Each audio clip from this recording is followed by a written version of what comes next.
Support comes from the Missouri Forest Products Association. Missouri produces wood pallets, railroad ties, white oak barrels, hardwood floors, and more. Details on the variety of products made in the state are at choosewood.com. We hope you enjoy listening to this podcast of St. Louis on the Air, brought to you by University College at Washington University. With undergraduate and graduate programs, part-time, evening, and online. University College at Washington University, offering world-class education within reach. This is St. Louis on the Air, and I'm Don Marsh. Some of the history of the World War II is still being written, and some of the chapters are right here in St. Louis. When Americans liberated Holland in September of 1944, many of the GIs were African American. Some, like their white counterparts, are still there, buried at Netherlands American Cemetery and Memorial. The people of the Netherlands take their gratitude seriously and are now trying to learn more about the black GIs buried in their country, including some from St. Louis. One young Dutch historian is currently in St. Louis doing research. Sebastian Vonk was in our studio yesterday to tell us about his project. We are looking into the contributions of African-American soldiers to the liberation of the country during World War II. We know that many of them served in our country at that time, but unfortunately we have almost no stories, no recollections.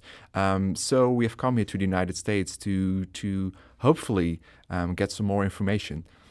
Why are you specifically looking into the background of the African-American soldiers? It's been really something that has been known in the Netherlands. Of course, in the United States, we had the civil rights movement, racial segregation, but that was not an issue in the Netherlands. So it was not a story that was being told. And there are a lot of veterans coming over each year, but the African-American veterans, unfortunately, have not been coming over a lot. Like I said, the stories are almost unknown. So that's something that we, I guess you could say, want to get fixed and make sure that also their stories are told and also that their service is being honored. You have a number of them who are buried in the cemetery. You know who they are? Yeah. So indeed, one cemetery, there's an enormous American cemetery in the country. More than 8,000 American soldiers have been buried there. 1,700 missing in action are memorialized there, and 172 of them are African-American soldiers. Their race code was put on their burial certificate, so in that way we have been able to identify them, and that's indeed is a group of soldiers that we're looking into, hopefully, to get more information about. What specifically are you looking for? What kind of information? Anything. We really try to recollect their whole life, from birth to the end. So it's not just about the military part. What was their life like prior to the war in St. Louis and elsewhere in the United States? We know that 6 soldiers came from St. Louis and surrounding counties like New Haven. So yeah, we hope, in the end, we hope that we are able to find relatives who are willing to share that story with us so that we can tell it and put it out to the world. Do you have this kind of detailed information about the white soldiers? Yeah. What we see is that we have a lot more information on the white soldiers indeed. It's easier to trace photos, it's easier to trace relatives. For example, in the case of the American Cemetery, what makes it special is that local people have adopted all the graves in the cemetery. And so many people correspond with the families back in the United States and have been doing so since the war. But in case of the African-American soldiers, we have knowledge of maybe 5 families of the 172, only about 20 pictures. So again, we see here that we have so little information right now, and again, we hope to change that. What does adopting the soldiers and these graves actually mean? Right. So it started right after the war. So people from all over the province would come down to the cemetery and bring flowers. And then sort of the idea started to adopt the graves. So people go to the cemetery once in a while, to the grave they have adopted, and bring flowers to make sure that these soldiers are not forgotten. And like I said, it's been going on since 1945. There are really cases of families who keep passing on those graves, from son to daughter, and it goes on and on. And I guess for the families, it's just a kind of comfort knowing that someone, goes visit those graves when they can't. Seems to be a significant amount of gratitude on the part of the Dutch people for the liberation. That's certainly understandable, but it seems a little bit above and beyond. Yeah, I think everywhere you go, you will find monuments. People are still trying to, fill in the gaps. This particular crew or that particular soldier. We really try to make sure that every victim, every casualty is recognized. Actually, last week near where I live, they revealed a new monument for a American bomber crew that downed there 74 years ago, 75 even. And they wanted to make sure that crew was not forgotten. I think looking back on the history of World War II and at the end of the war, there are so many incidents and events that are so much better known than the liberation of your country. It's just not talked about very much here.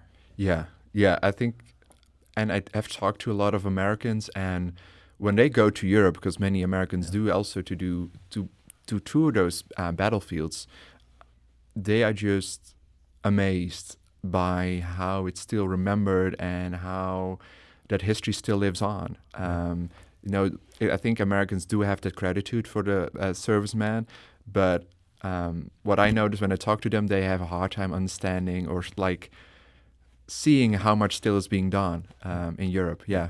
When I think of that period of time, I think of the invasion at Normandy, D-Day, and I think of the Battle of the Bulge, and I think of the liberation of Berlin, if you will. Yeah. But I don't think about the liberation of the Netherlands. Yeah, it's really those key operations. D-Day, of course. Yeah, that's true. Yeah.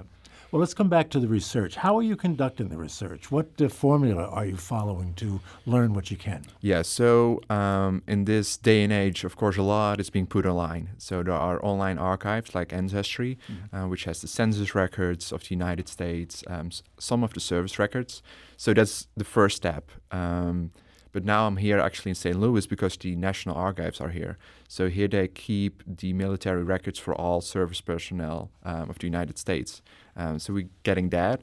And thirdly, just in any way we can, we try to reach out to local organization and people in the hope that someone knows one of the soldiers. Yeah, that's very meticulous work to do, but yeah. What have you found so far here?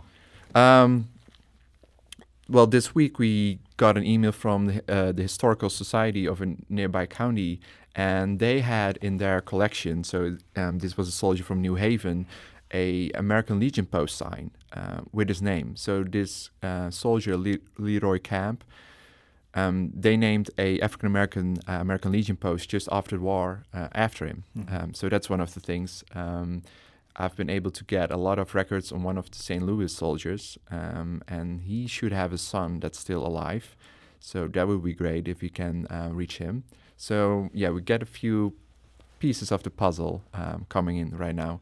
Kind of like detective work, isn't it? If you have the identity, but then you have to track down family members. I think that's also what makes it so amazing to do. It's every time you get a little piece of the puzzle, it gives new leads, and then you go on searching and searching. But yeah, it takes a lot of time to have that whole puzzle together. Yeah. Of the 6 that you know are from St. Louis, you really only have learned about one. Is that correct? Yeah, so indeed the most information that we have is on Julius Morris. He served with first a truck company, but was then volunteered to serve with the infantry and was killed in April 45. We have a photo of him. I was able to get his they were burned, but the record still existed. So we have a lot on him. And like I said, Leroy Camp, he was from New Haven, but that's also someone we have a photo of now and some information. Are you the only person working on this? No. I mean, I do sort of the general research and coordinate a little bit, but we really need also those boots on the ground, I would say. We have a few people here now that are really enthusiastic about the project and are reaching out to organizations. So we hope to build that network and get the information in that way.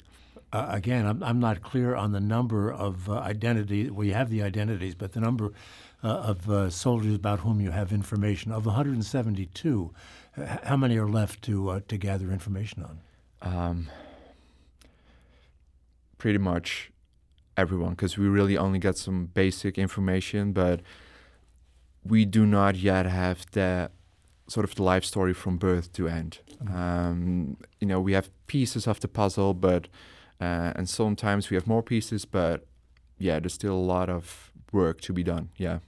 Well, you can't be everywhere, and the people you're working with can't be everywhere. What would you like people to know if they feel that they have someone that close to them that died liberating your country? What can they do to contact you? Well, in case of the African Americans, we have a website that's called liberators.nl that has some information about the project, but also our email address. So if they could reach out to that. That's basically the only way to contact. Yeah. And how much time are you going to spend here doing this work? I've been here now for a week and a half. So I've been to a conference, and now I am all day in the archive scanning as much files as I can, and then heading on to Philadelphia to do some research there as well. So in total, it will be 2.5 weeks in the United States for research. Doesn't sound like much time, given the amount of work that has to be done. Yeah, I also kind of underestimated it. Just the number of files I've been able to get from the archives, even though there was a big fire in 1973. I remember it well. It's much more than I thought. But actually, I happened to meet some people there who are also doing work on Mark Rudd and Americans. So hopefully they can do some of the work for me when I'm back in the Netherlands. But yeah, it's sometimes overwhelming, yeah. Assuming you get the kind of information you need on most, if not all, of these soldiers, what happens then? Where will this go? How will it be represented in your country? Right. So one thing that's going to happen is there will be a traveling exhibition in the Netherlands on the African American contribution to the liberation. I'm working on a book with the life stories, and we hope also to make a documentary out of it. And there's going to be also an American book. So there's a lot. A lot will come out of this research, hopefully. You know, I'm thinking back to the time that I spent in Europe, and I suspect that when your country was liberated and Dutch people were seeing Black Americans for the first time, what do you think their reaction to that was? Yeah, that's interesting, because we have been talking to a few eyewitnesses. And what surprised them was the racial segregation, because the army maintained the racial segregation at home. And there are stories that people were like, they were told that they shouldn't be inviting African-American soldiers, they should be careful of them and whatever. And then people are like, no, these are our friends, they are welcome in our homes. We have a photo of an African-American soccer team playing against locals. That all happened. But for them, it was, why? Why is the racial segregation, and why do you treat your fellow countrymen like that? And that was something that was not really known, of course, among the people before the troops came to the Netherlands. One of the things they saw, if I remember correctly, was the fact that the Black American GIs slept in the fields while the whites did not. They had better accommodations. Yeah. And sometimes when they actually had good accommodations, they were sent out of them as soon as white soldiers arrived. That also happened in case of that they were staying in a castle, and then white troops came in and they said, leave. Those stories are widely documented through eyewitnesses, yeah. Our time is winding down. Is there anything else you want our audience to know about what you're doing and how they can help? We just appreciate any help. We have the names of all 172 on the website, liberators.nl, also which state they were from, including Missouri and St. Louis, of course. And, what we need is people who are able to go to a historical society, to a school, to a library, to do the work and go through the files and see if there's anything on those soldiers that would be just most helpful. Dutch historian Sebastian Vonk. By the way, he is no relation to former St. Louis Symphony director Hans Vonk. We thought he might have been, but no. You can learn more about his project and his website at stlpublicradio.org. This is St. Louis on the Air on St. Louis Public Radio, 90.7 KWMU.